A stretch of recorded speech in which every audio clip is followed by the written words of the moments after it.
관계대명사 꾸밈용법의 주격만 따로 볼 텐데, 여러분은 이미 12번에서 관계대명사 강의를 들었다는 전제하에 얘기를 하겠습니다. 자, 목적격 관계사는 생략이 가능하다라고 배웠죠. 기본적으로 관계사는요, 의미가 아니라 기능이에요. 기능. 의미가 없어요.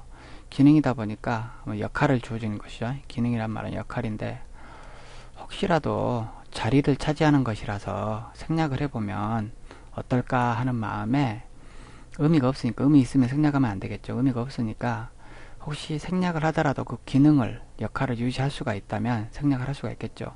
그래서 생략을 해봤어요. 목적격은. 그랬더니 이런 형태가 나오고, 뺀다 하더라도 이런 식으로 해석, 즉 서술로 해석이 안 되기 때문에 뒤에서 앞으로를 꾸밀 수밖에 없다. 그래서 이것이 있으나 없으나 해석은 똑같다. 즉 이것은 의미가 없고 기능만 가지고 있는데 생략했더니, 생략하더라도 기능이 그대로 유지된다 라는 걸 봤어요. 그래서 해석이, 그 소년, 네가 보았던 소년, 어젯밤 네가 보았던 소년이 달리고 있다 저기에서, 이렇게 했어요. 그렇다면 목적격 관계사는 기능, 역할을 가지고 있는데 의미가 없기 때문에 생략해 봤더니 생략해도 되더라. 그렇다면 주격 관계사는 어떻게 될까? 똑같은 관계사니까 한번 해봤어요. 이것이 그 책이다. 자, 쓰인 그녀에 의해죠. 자, 이때 주격 관계사를 생략을 해봤습니다. 해봤더니 이것이 그 책이다. 그 책은 쓰였다. 이건 뭔 소리야? 내가 잘못했나? 이것이 그 책이다. 쓰였다. 말이 안 되죠? 자, 주어, 동사, 보어인데 여기에 대해서 다시 주어가 되는 거예요. 말이 안 되죠. 한 단어가 문장 안에서 이중 문장 성분이 될 수는 없어요. 그러니까 이것은 죽도 밥도 뭣도 아니에요. 해석이 이렇게 쭉 해서 가든가. 근데 이렇게 쭉 해서 가려고 그랬더니 뭐예요? 이미 보어로 쓰였던 애가 다시 주어로 쓸 수는 없는 거거든요. 그렇다고 해서 뒤에서 앞으로 꾸밀 수 있는 것도 아니에요. 그래서 주격은 절대 생략을 하면 안 돼요. 의미는 없지만 기능이 뭐예요? 이것은 뒤에서 앞으로 꾸며달라는 기능이잖아요. 근데 이거 빼버렸더니 어떻게 돼요? 이렇게 가야 되는데 사실상 이렇게 해석도 안 되는 거잖아요. 꾸면도 안 되죠. 그래서 주격 관계사는 생략을 하면 안 됩니다. 그러나 주격 플러스 비동사를 생략해 봤어요. 이거는 가능하대요. 그러면 딱 죽이니까 이 형태가 되죠. 어머? 이건 뭐였지? 분사 아닌가요? 분사? 그렇죠.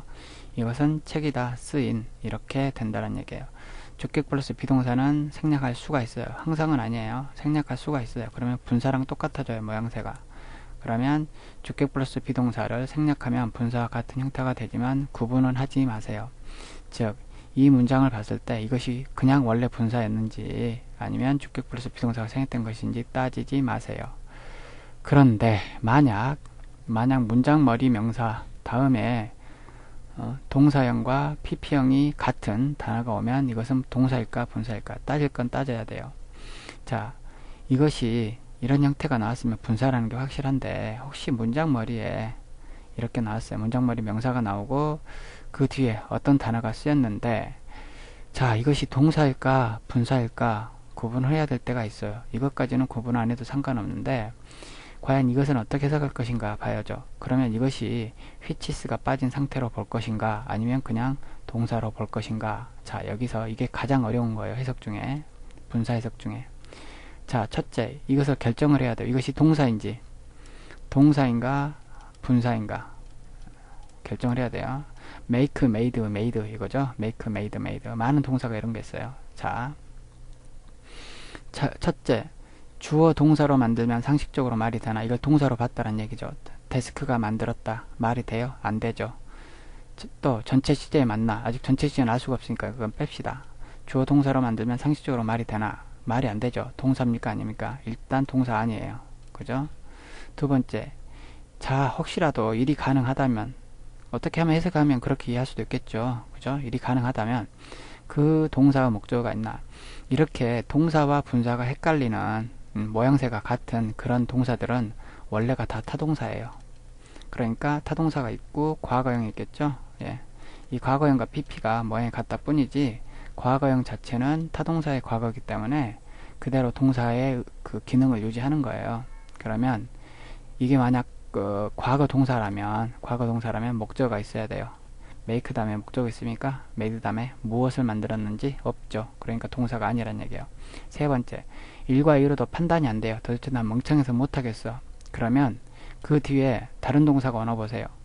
자, 데스크가 만들었다 나무로 뭐야? 동사 또 나왔죠. 다른 동사가 나왔죠. 이럴 때는 이게 진짜 동사고 이거는 동사가 아니에요. 동사가 아니면 뭐야? 분사지. 동사의 과거형이 아니래요. 그럼 분사밖에 없잖아요. 그럼 이건 분사예요. 그럼 해석을 어떻게 한다? 책상, 만들어진, 꾸며야죠. 분사로. 만들어진, 나무로 만들어진 책상은 되게 더 비싸다. 철제 책상보다. 이렇게 해야겠죠? 예. 이게 꼼꼼하게 따진 구문법이고 사실은 첫 번째, 여기서부터 다 해결이 돼요. 뭘까요? 그의 이야기는 보도했다? 말이 안 되잖아. 이야기가 어떻게 보도를 해요? 그렇다고 해서 보도됐다? 하려고 했더니 비동사가 안 보이잖아요. 어쨌거나 이렇게 해석이 안 된다고요. 그러면 분사죠. 뒤에서 앞으로 꾸며야죠.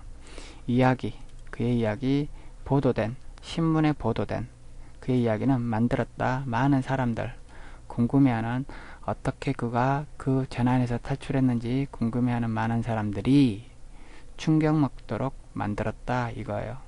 이거 굉장히 중요하죠. 이거 굉장히 중요해요. 어쨌거나 저쨌거나 주격 플러스 주격 관계사 플러스 비동사는 생략을 하면 분사랑 같아진다라는 것이죠. 그래서 구분하지 않고 그냥 분사로 잘 해석만 해주면 됩니다.